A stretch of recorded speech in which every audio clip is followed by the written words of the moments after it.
Jesus, eu pensei que ia ser mais fácil pregar hoje.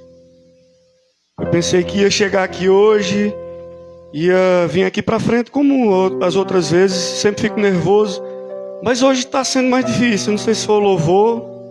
Eu acho que a gente sente o Espírito Santo de Deus aqui nessa casa. Eu acho que a gente sente a presença dele aqui no nosso meio. E isso deixa a gente feliz.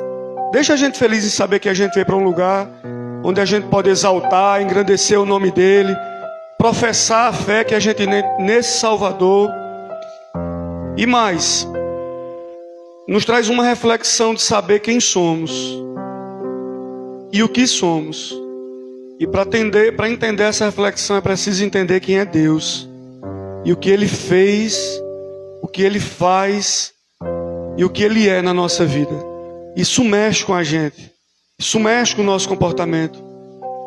Não sei você, mas não tem como chegar aqui, ouvir esses hinos, ouvir essas palavras que foram ditas aqui por Zaine, pela missionária, e não ser tocado. Eu não sei como você consegue vir aqui e ouvir tudo isso e não entender o Deus que a gente serve, porque estremece a carne da gente. Entender a perfeição de Deus na nossa vida e entender que Ele olha para a gente mesmo sendo tão pequeno, sendo tão nada, Ele olha para a gente e Ele cuida de cada um de nós. Eu tinha feito uma pregação e não deu certo, não funcionou. Eu tinha falado com Deus sobre o que eu ia trazer e não era o que Deus queria que eu trouxesse. E aí eu tive que fazer tudo de novo. Tudo de novo. E essa mensagem de hoje, eu queria que você ficasse de pé e abrisse sua Bíblia no livro de Mateus. Mas Deus quer falar comigo, mas também quer falar contigo essa noite. Porque essa noite é uma noite de decisão. Meus irmãos, eu sei o que é estar aí do outro lado. Eu sei o que é ficar aí como você está agora. Eu sei o que é vir para uma igreja e ouvir o título de vai para a igreja de crente. Eu sei o que é isso. Eu já estive aí também do lado de vocês. Eu já estive aí não crendo, distorcendo, tentando mentir sobre Deus.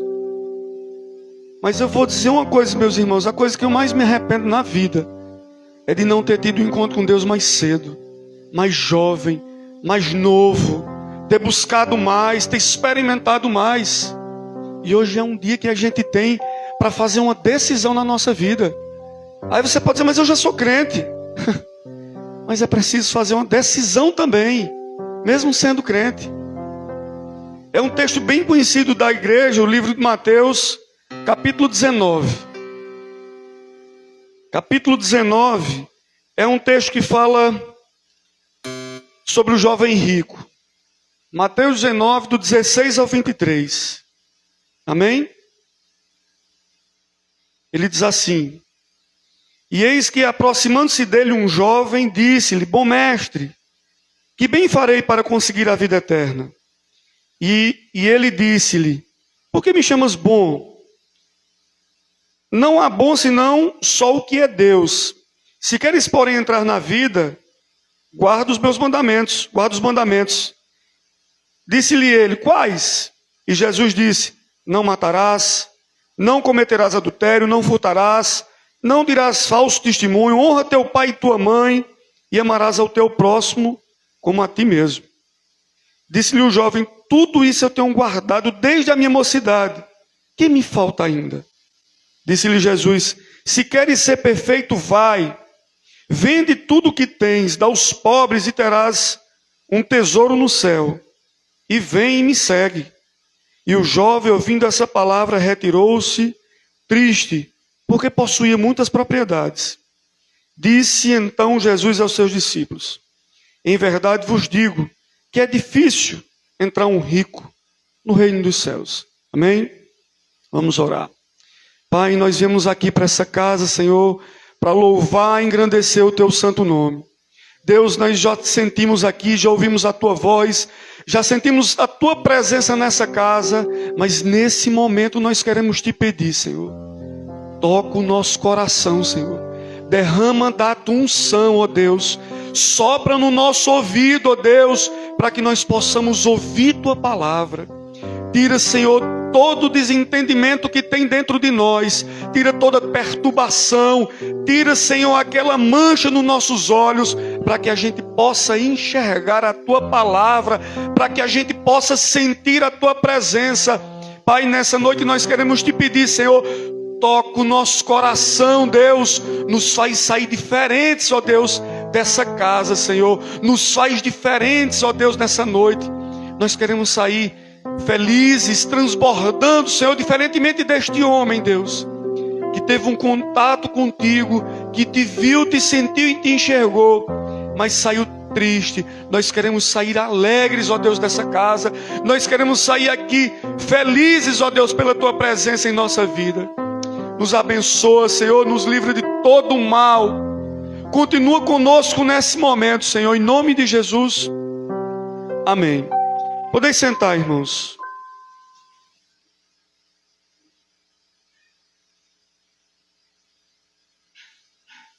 Hoje, esse texto é um texto bem difícil, bem complexo de se entender e fácil ao mesmo tempo.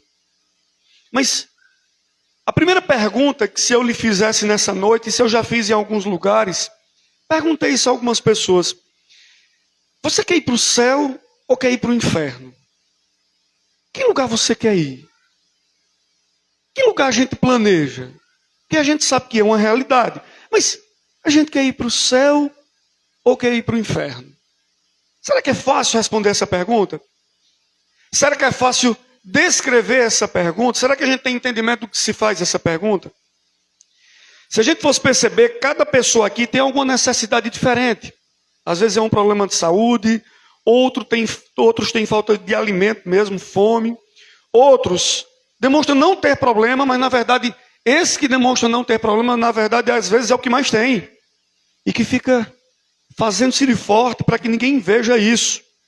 Porque muitas vezes o dizer que não tem problema é justamente falta de alegria, falta de paz, mas quer transparecer para todo mundo que está todo mundo bem. Qualquer pessoa que olhasse para esse jovenzinho que eu citei agora, esse jovem rico, poderia dizer, esse cara não tem problema. Vocês já leram esse texto? Esse cara era rico. Essa pessoa era bem, tinha posses, tinha conhecimento, era um homem eloquente. O cara que tem conhecimento da Bíblia, tinha conhecimento aqui do Pentateuco, não era um cara qualquer não. Mas ele tinha um problema. Ele tinha uma dúvida. Ele tinha uma coisa aí que faltava para ele entender e que talvez viesse martelando a vida dele durante anos. E essa dúvida, essa dificuldade que ele não conseguia entender, era sobre a salvação. Porque se a gente for fazer uma análise sobre a lei, você vai perceber que é muito difícil. Na verdade, a lei não salva. A lei não salva. Aí você vai dizer, e no Antigo Testamento ninguém foi salvo? Claro que foi. Mas eles foram salvos pela fé, salvos pela graça, salvos pela fé que tinham. Tem nada a ver aqui com a ideia de seguir os 10 mandamentos. Os 10 mandamentos nunca levaram ninguém à salvação, porque são posturas éticas e morais, se você perceber, principalmente pelo texto aqui. Como religioso, esse jovem aqui estava acostumado a fazer muitas coisas pela misericórdia de Deus. No Antigo Testamento, se você quisesse ser absolvido de alguns pecados, você fazia sacrifício de animais. Um cara que tem posses, um cara que vive bem, ele, claro, vai fazer vários sacrifícios aqui. Por isso que ele tinha essa dúvida. Como é que se herda essa vida eterna? Na verdade, ele pensou que talvez com o sacrifício de animais, com uma postura reta e ética, ele pudesse se salvar. Já ouvi tanto isso. Quando a gente vai falar de Deus para alguém, ele diz assim, mas eu não bebo, mas eu não roubo, mas eu não faço isso, eu também estou salvo. É incrível como às vezes, como crente ou não crente, as pessoas acham que simplesmente porque cumprem alguns mandamentos, cumprem algumas condutas, vão ser salvos. Sabe o que é isso? Geralmente eles são religiosos. E os religiosos, eles sempre têm uma falazinha assim, fácil. Olha interessante que geralmente eles dizem. Se fizermos o melhor para os outros, se ajudar os outros, Deus vai tolerar alguma coisa errada, entendeu? Olha, eu estou ajudando as pessoas, mesmo que eu cometa um errinho, não, Deus vai me olhar diferente, porque eu ajudo pessoas, eu dou uma cesta básica, eu ajudo as pessoas quando precisam. Vocês estão entendendo o que eu estou dizendo? Se der esmola, estou dando esmola, eu quero receber alguma coisa em troca, e a gente vai ser salvo. Por quê? Porque a gente está fazendo alguma coisa boa. Ainda tem outros que dizem assim, se a gente for à igreja, pelo menos no domingo, Deus vai nos ouvir, Deus vai prestar atenção, vai ser tranquilo. Se a gente orar, vai dar tudo certo, só basta orar. Pessoal, aí você vai me dizer, sim, mas se orar vai dar tudo certo. E se não der? E se Deus não fizer? Aí ele não é Deus? Olha que problema a gente está aqui. É interessante se a gente for olhar, porque esse homem ele é rico, ele tem posses, mas antes a gente precisa entender e pensar aquilo que Jesus conversou com ele. Se a gente for perceber todo o Antigo Testamento, a gente vai ver como as pessoas entendiam a compreensão entre Deus e os homens, o elo de Deus com os homens, a relação que Deus tinha com essas pessoas no Antigo Testamento e como esse homem se apresenta. Porque não julguem esse rapaz. Ele se apresenta aqui como um religioso. E muito crente é religioso. Muito crente é religioso. Muito crente está na igreja não para ter um contato com Deus, mas ter uma barganha com Deus. Você sabe o que é isso? Eu estou dando dízimo na igreja porque eu quero receber algo bom depois. Eu estou trabalhando na igreja, eu venho pregar, eu venho cantar, para que Deus olhe para mim e abençoe minha casa, minha família, e talvez traga riquezas. Mas será que o dinheiro é tudo? Será que basta ter dinheiro? Será que receber de Deus é sinônimo de estar com Deus? Será que pobre não é de Deus? Porque isso já foi conhecido pelas igrejas, inclusive evangélicas. O dinheiro não é necessariamente o problema aqui da questão. Talvez alguém possa pregar e tenha como foco aqui o dinheiro, mas o dinheiro não é o problema. Sabe por quê? Porque tem rico que ama o dinheiro e tem rico que não ama o dinheiro. Na verdade, tem pobre que ama mais o dinheiro do que rico, porque é mais avarento do que um rico. Porque a gente acha que avarento é só o rico, mas tem gente que é pobre e tem um coração muito pior do que quem é rico, porque ele é avarento por dentro. E isso é complicado, porque a gente acha que isso aqui é só por dinheiro, mas não é. Substitua o dinheiro por droga, por sexo, por bebida, por droga, qualquer coisa que você quiser. Jogos. Na verdade, o que a gente precisa entender nesse texto é que não é dinheiro que Jesus está dizendo. Não é que nenhum rico vai entrar no reino dos céus. Não é riqueza, mas como você vê a riqueza. E como essas pessoas estão vendo a riqueza.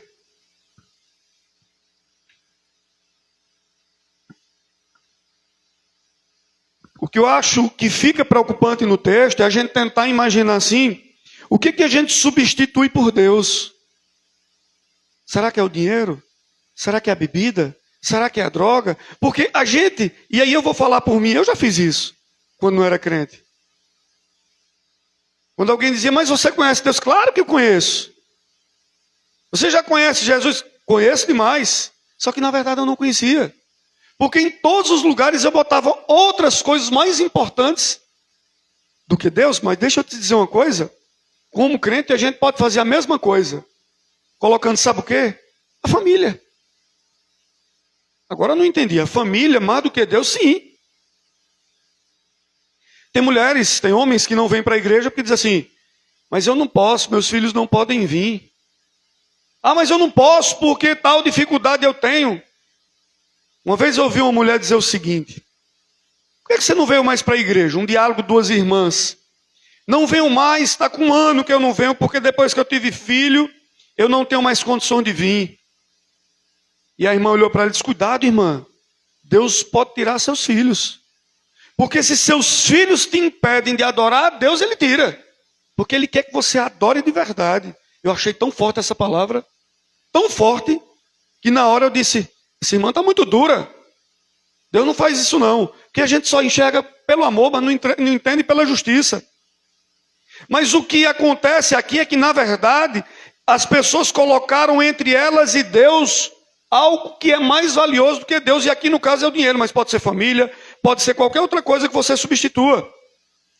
Por isso que hoje, eu queria conversar com a igreja sobre esses erros que esse homem tomou.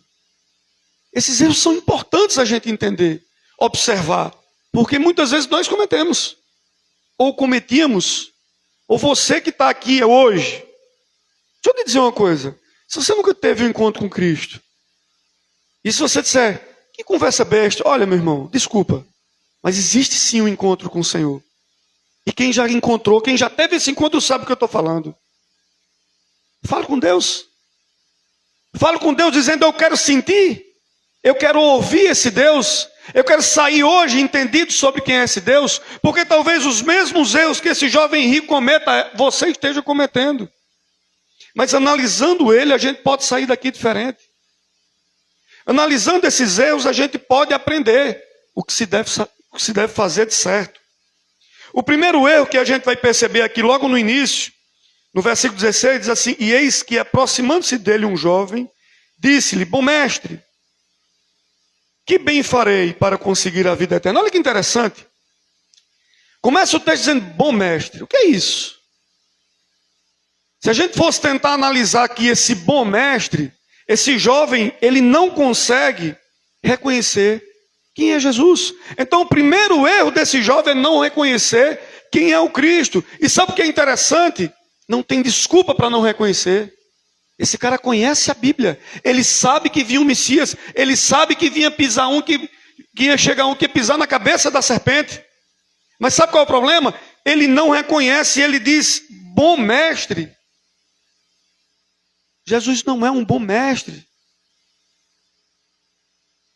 E o próprio Jesus refuta ele no versículo 17, e diz assim, e ele lhes disse, por que me chamas bom? Não há bom senão um só que é Deus. Porque esse homem teve um contato, veio lá conversar, mas não entendeu. Às vezes acontece conosco a mesma coisa. A gente está diante de Cristo e não reconhece Ele como Deus. Inúmeras religiões fazem isso, inúmeras pessoas fazem isso. Se a gente for perceber, Jesus tem esse jeito de fazer algumas perguntas difíceis de responder. São perguntas que a gente fica, meu Deus, o que é que Jesus quer aqui? Por que me chamas de bom? Na verdade, Jesus está querendo dizer aqui que Ele é bom mesmo. Mas Ele é bom porque há um só bom. E o bom é Ele, que é Deus. O que Jesus está dizendo aqui é que é Deus. O que Jesus está querendo mostrar a esse rapaz aqui é que ele veio para a pessoa certa. Só que esse homem não reconheceu. Aí você pode dizer, não reconheceu? Como é que pode cometer um erro tão grande como esse? Vários discípulos também não reconheceram. Vários discípulos tiveram dificuldade de compreender e de andar com Cristo sobre isso. Olha uma coisa que esse jovem faltou. Ele faltou reconhecer que era um pecador. Ele faltou olhar para Deus e entender que é um pecador. Veja, se a gente fizesse um resumo aqui, a gente ia ver que ele faltou o reconhecimento pessoal que era um pecador. Sabe por quê? Porque ele não amou a Deus como convia que amasse. O segundo é que ele faltou o arrependimento. Porque a gente tem que se arrepender. Principalmente da infidelidade com Deus. É incrível quando a gente lê esse texto e vai vendo os detalhes desse texto. Esse texto é muito rico. Ele conta coisas que são fundamentais na vida de um cristão para a gente entender. Esse cara foi muito egoísta. Muito egoísta. São várias características aqui. Faltou reconhecer que precisava de ajuda para conseguir essa salvação. Para entender que não era por obras que ele ia para o céu. Faltou receber Cristo através da crucificação. Várias coisas aqui esse cara não conseguiu entender. O interessante é que Jesus, fitando os olhos nele, o amou. Sabe por quê? Porque Jesus ama, independente de quem somos. Sabe uma coisa que me chama a atenção? Que às vezes a gente vem para a igreja e pensa assim, mas eu estou andando errado, eu estou bebendo, eu estou fumando, eu estou errado, Estou namorando com pessoas que não deviam. Às vezes você veio para cá desse jeito, mas deixa eu te dizer, Deus te ama desse jeito. Você não precisa mudar agora não, você só precisa reconhecer. O que esse cara precisava fazer era reconhecer quem era Jesus. Deixar de ser religioso. Porque muitas vezes o religioso está mais perdido do que todo mundo. Porque ele está focado em uma coisa, mas ele não consegue enxergar além daquilo que ele está focado. Olha que pergunta. Bom mestre, que hei de fazer para herdar a vida eterna? Versículo 18. O que eu vou fazer para herdar essa vida eterna? Olha o desejo. Qual o desejo dele? Lembra que eu te fiz uma pergunta quando a gente iniciou? Você quer ir para o céu ou para o inferno? Esse cara está com uma dúvida. Ele está com uma dúvida e essa dúvida é válida. Ele não sabe para onde ele vai. Por isso que ele está perguntando aqui. Às vezes nós como religiosos também temos essa dúvida. Porque a gente não tem segurança, firmeza. Para onde nós vamos depois que tudo isso passar? Será que existe alguma coisa que possa ajeitar a minha vida aqui? Será que eu preciso fazer boas obras? Será que eu preciso agradar as pessoas? Será que eu preciso ir na igreja várias vezes? Será que eu preciso vir para cá pregar? Será que eu tenho que vir tocar para agradar a Deus? É assim que funciona? Não, não é assim que funciona não. A salvação não vem por obra, porque se fosse era fácil. Se fosse por obra era muito fácil. Porque a gente ia fazer de tudo para ajudar as pessoas. A gente ia fazer de tudo para ajudar quem precisa, os pobres. Muitas vezes a gente até erra nisso.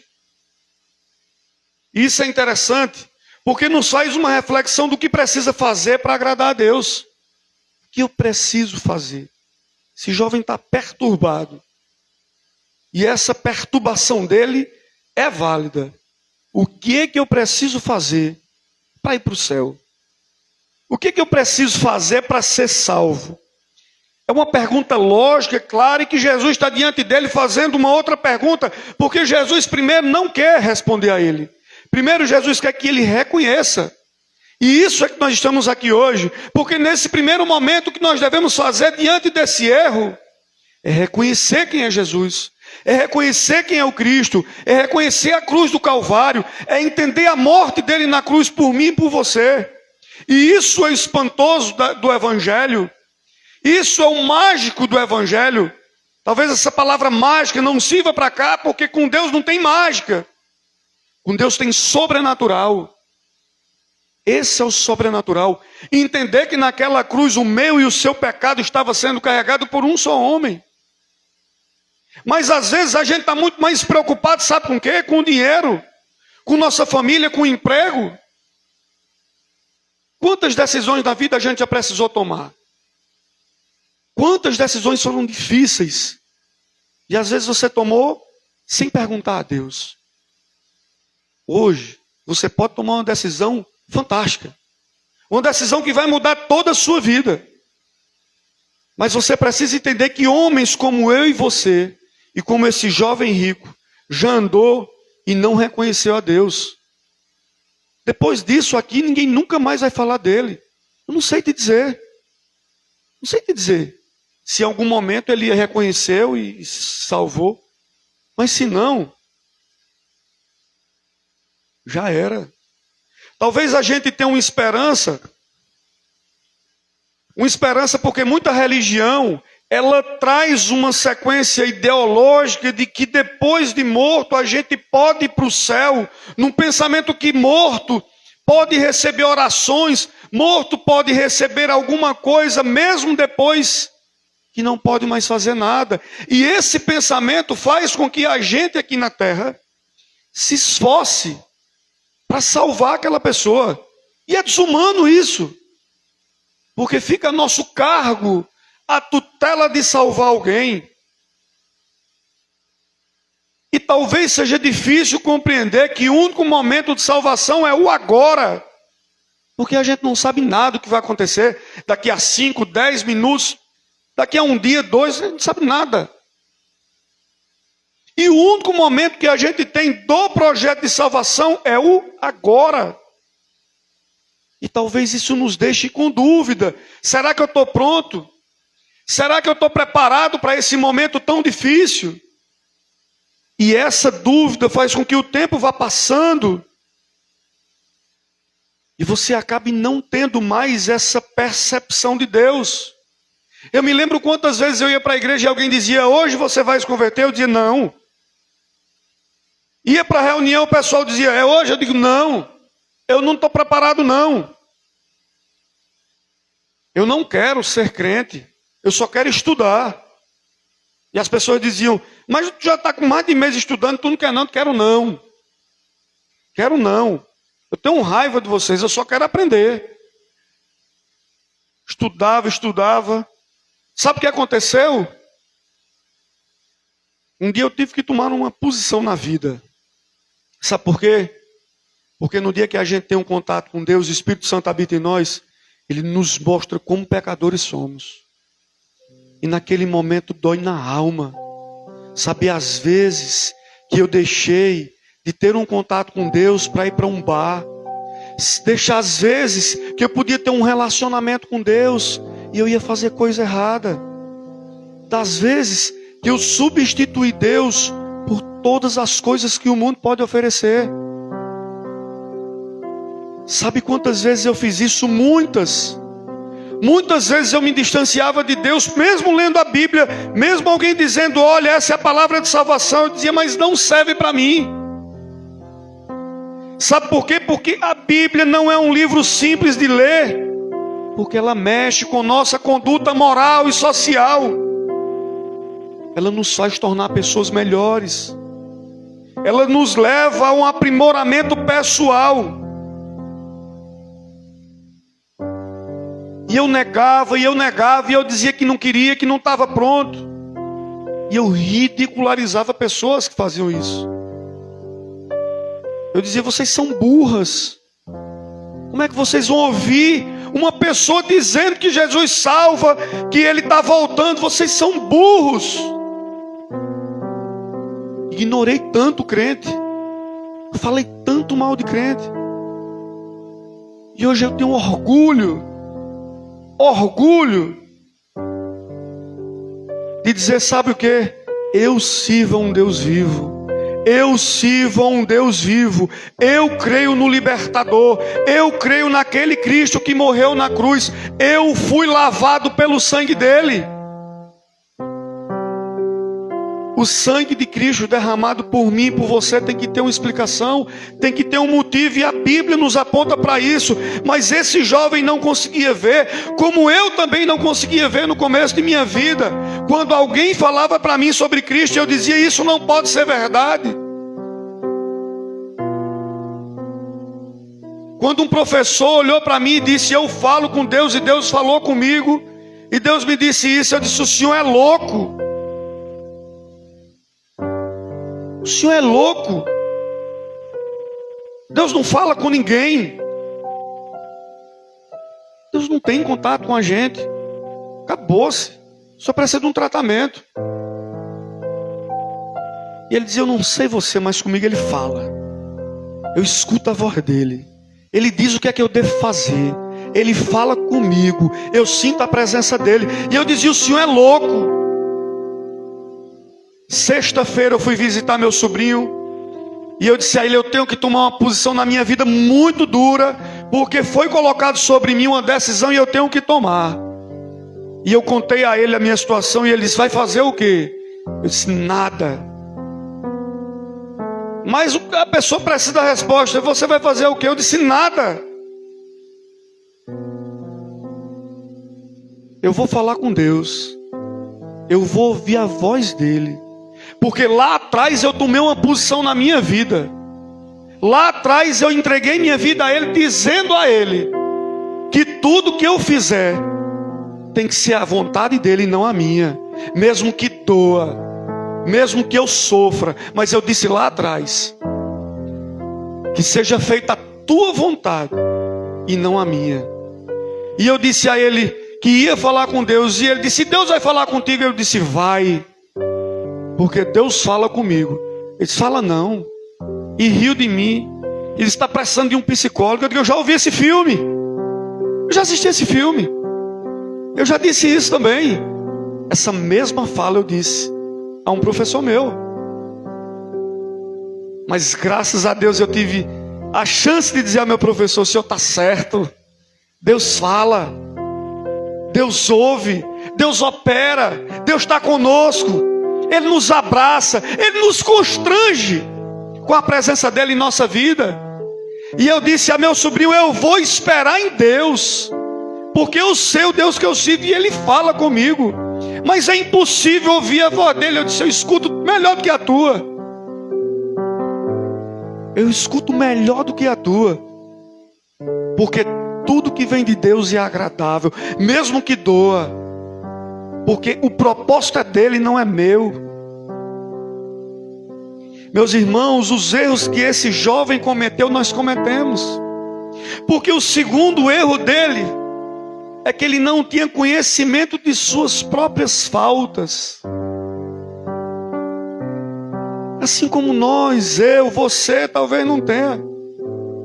E esse texto é tão lindo, que Jesus diz assim a ele: ó, não matarás, não cometerás adultério, não furtarás, não darás falso testemunho, honra teu pai e tua mãe, amarás o teu próximo. Viu aí? Viu que perfeito que Jesus está dizendo? Sabe o que Jesus está dizendo? Tudo o que ele queria ouvir era isso. Porque essas coisas são de relação homem e homem. Veja, tudo que tem aqui, Jesus não disse os mandamentos completos, não. Presta atenção. Sabe por que Jesus não disse? Porque Jesus sabe o que a gente tem no coração. Jesus sabe o que a gente fala. E aí Jesus disse: olha, faz isso aqui. Aí o que ele vai dizer? Eu já faço. Tudo o que Jesus disse a ele é relação homem e homem. A relação que nós precisamos ter entre nós. Mas sabe o que era que faltava para esse homem aqui? A relação dele com Deus. Sabe o que falta muitas vezes para a gente nessa noite? Uma relação nossa com Deus. Uma relação concreta, real. Adorar Ele em espírito e em verdade. Porque quando a gente está com Deus, quando a gente tem essa relação com Deus, as coisas são diferentes. Quando eu estou numa situação difícil e eu oro, eu já relaxo. Eu já descanso. Porque eu sei que Ele vai fazer. Mesmo que Ele não faça, eu sei que Ele está fazendo. Só que o que acontece com esse homem, o que acontece conosco, é que muitas vezes a nossa relação com Deus está quebrada. E se nossa relação com Deus está quebrada, com o homem também está. Ela não funciona. Se você não amar a Deus, você não consegue amar você nem o próximo. Jesus falou com esse homem dizendo: você faça tudo isso. E de cara ele disse: isso eu faço tudo. Por que Jesus deixou de fora a relação daquele homem com Deus? Porque Jesus sabe todas as coisas. Te incomoda saber que Jesus sabe tudo? Te incomoda isso? Porque quando a gente está errado, a gente se incomoda. Se incomoda, sabe com quê? Porque às vezes você pecou, às vezes você errou, às vezes nós viemos para a igreja acabados espiritualmente, triste, fim de um pecado muito ruim. Porque como bem foi falado aqui na hora do louvor, tem pecado que é explícito, mas tem pecado que não é explícito. E a gente vem sofrido. Mas sabe qual é a diferença de tudo isso? É que você escolheu vir para cá. Nós escolhemos estar aqui. E isso faz toda a diferença. Porque quando a gente vem para cá, no mínimo, a gente tem conhecimento das nossas falhas. No mínimo a gente entendeu que está errado e precisa vir para cá. E precisa de um momento, e precisa de um encontro. E precisa de um lugar para que a gente abra a nossa boca e diga: perdão, Senhor, porque eu pequei. Porque parece que os louvores se encaixam com a pregação de hoje, porque Deus tomou conta de tudo isso. Porque muitas vezes a gente vem para cá em pecado e não consegue entender que Deus salva e Deus liberta. E esse é o lugar de cura. Não importa o tempo que você tenha de evangelho, não importa a idade que você tenha, não importa nada disso. Esse cara era um jovem. Minha gente, ser jovem é difícil. É super difícil ser jovem. Esse jovem, além de tudo, era rico. Além de tudo, ele era rico. Ser rico e ser jovem é uma faca de dois gumes. Sabe por quê? Porque ser jovem a gente tem fôlego, coragem para correr, coragem para brigar, para lutar. Depois que a gente envelhece, a gente cansa. Ter dinheiro muitas vezes cega a nossa vista. Tem gente que acha que riqueza é sinônimo de bênção. E muitas vezes a bênção que você recebeu te afasta de Deus. Porque você ora, e quando a bênção chega, você se distancia. Você negligencia Deus. Por isso que às vezes Deus demora a dar alguma coisa a gente. Porque Ele sabe o nosso caráter. Ele sabe quem somos. E Ele sabe que não é o momento certo. Então se você já veio aqui hoje, já chorou, já pediu e não recebeu, aguarde. Deus sabe a hora. Deus sabe o momento. Deus sabe da situação. Porque esse cara aqui não reconheceu as suas próprias falhas. Mas hoje é o momento de nós nos reconhecermos como falhos. É difícil, meus irmãos, vir aqui para frente. Porque a gente não se acha digno nem de entrar nas portas dessa igreja. Mas as misericórdias do Senhor, que se renova a cada manhã, nos coloca de pé e nos mostra que somos filhos desse Deus. Quando Zaiane disse aqui, a gente chora quando peca, quando entristece a Deus, é verdade.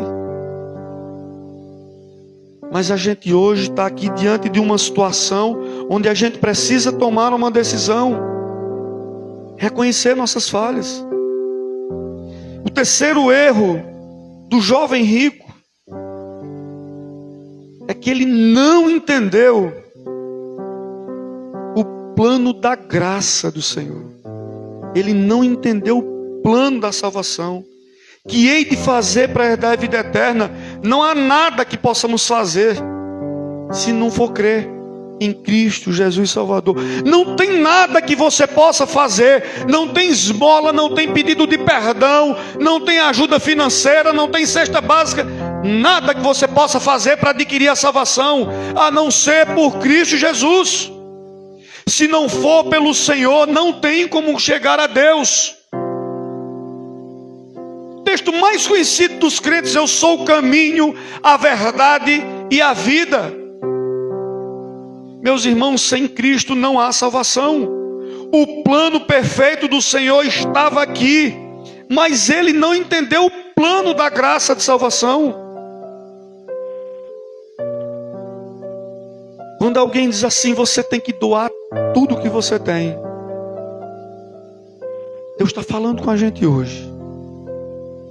A gente precisa doar tudo que a gente tem, tudo que nos separa de Deus, tudo que nós colocamos no lugar de Deus. O que cada um de nós vamos tirar? Mas a gente precisa tirar. Essa fala ecoa nos dias de hoje. Sabe por quê? Porque para esse jovem, os bens era o Deus dele.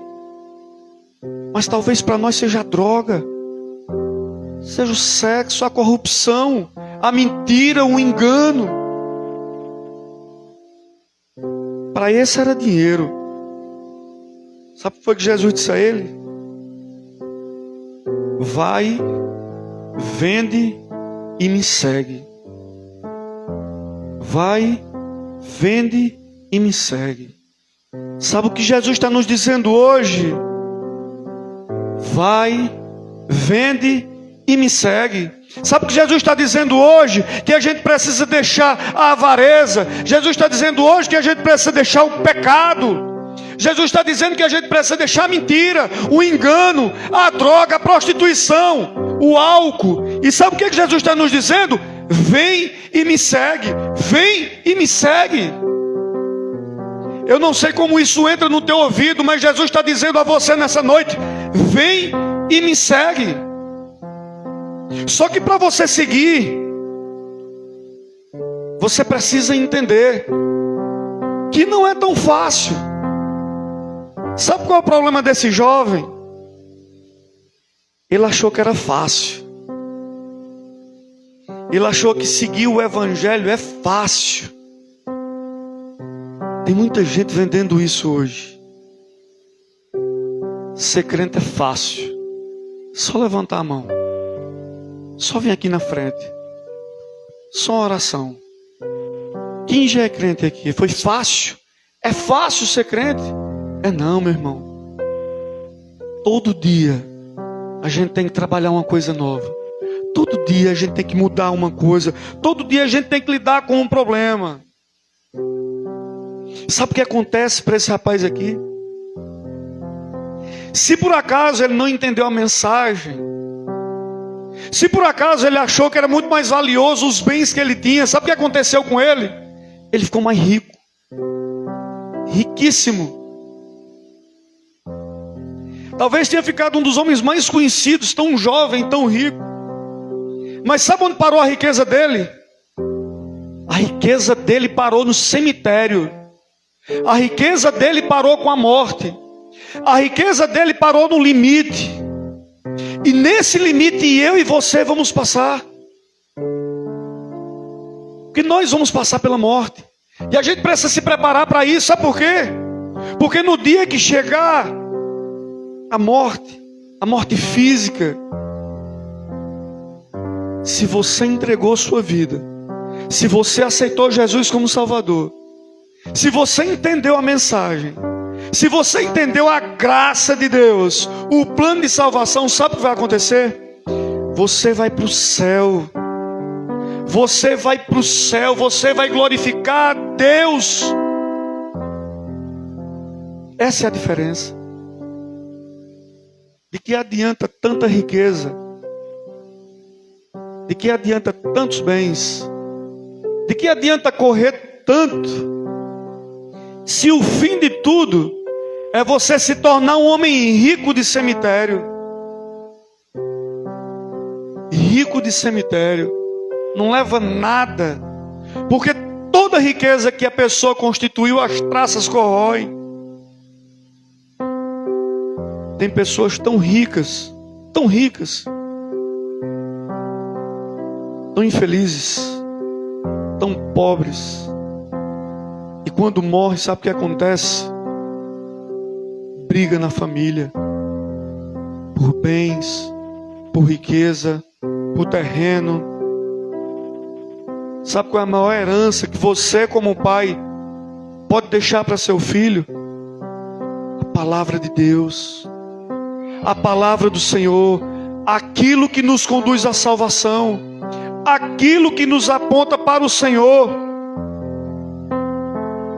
E para a gente finalizar, o quarto erro desse homem, sabe qual foi? Talvez o pior. Olha o versículo 23.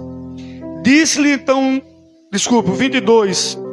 E o jovem, ouvindo essa palavra, retirou-se triste, porque possuía muitas propriedades. Meus irmãos, sabe qual é o maior erro? É ir embora. É ir embora. Sabe o que é pior na vida de alguém? A ausência de Deus. Eu não sei você, mas eu não sei o que seria de mim se não fosse a graça, a misericórdia, a presença dEle. Se não fosse isso, meus irmãos, não sei o que seria de mim. Meus irmãos, esse rapaz, ele foi embora. Talvez o maior erro dele. Sabe por que o maior erro? Porque os apóstolos também duvidavam das coisas de Cristo. Os apóstolos muitas vezes não entendiam aquilo que Jesus falava. Lê a Bíblia e você vai perceber. Os apóstolos também geravam confusão na cabeça deles. Mas sabe o que os apóstolos faziam? Continuavam com ele. Sabe o que acontece na nossa vida? No primeiro problema, na primeira desavença, a gente abandona Deus. Sabe o que acontece com a gente? Quando a gente se entristece com Deus, a gente quer abandonar Ele. Quando a gente está com raiva da igreja, a gente sai. Quando a gente está com raiva de alguém, a gente diz: eu não vou mais lá porque tem fulano. Você não veio para ver homens. Você não veio por liderança. Você veio por Deus. O problema é que muitas vezes a gente não consegue reconhecer e vai embora e abandona, deixa o evangelho, deixa as coisas de Deus, vai embora, se torna igual o jovem rico. Mas hoje, quem somos? Um jovem sábio ou um jovem rico? Aquele que entende a verdade ou aquele que prefere ir embora? Porque para continuar servindo a Deus, a gente tem que tomar uma posição. E para servir esse Deus, além de uma posição, além de uma decisão, a gente precisa mudar a nossa vida. A gente tem que entender que o Evangelho é algo que muda o nosso comportamento. O Evangelho precisa entrar dentro dos nossos ouvidos e criar uma nova estrutura no ser humano. O Evangelho não é esse que é difundido em muitas vezes e que você pode continuar a sua vida do jeito que era antes. Não é assim. Esse jovem se viu diante de uma situação onde ele precisava mudar e ele preferiu não mudar e foi embora. O que é que você vai fazer essa noite? Vai embora também? Ou vai tomar uma posição e entender o que Jesus está dizendo? Meus irmãos, é muito triste saber que alguém teve contato com Deus e abandonou. Alguém teve contato com o Senhor e preferiu sair. Porque, como eu disse aqui a vocês, o único arrependimento que eu tenho é não ter servido Ele mais cedo. De não ter encontrado Ele mais cedo, mas eu preferi brigar. Eu preferi dizer que era mentira.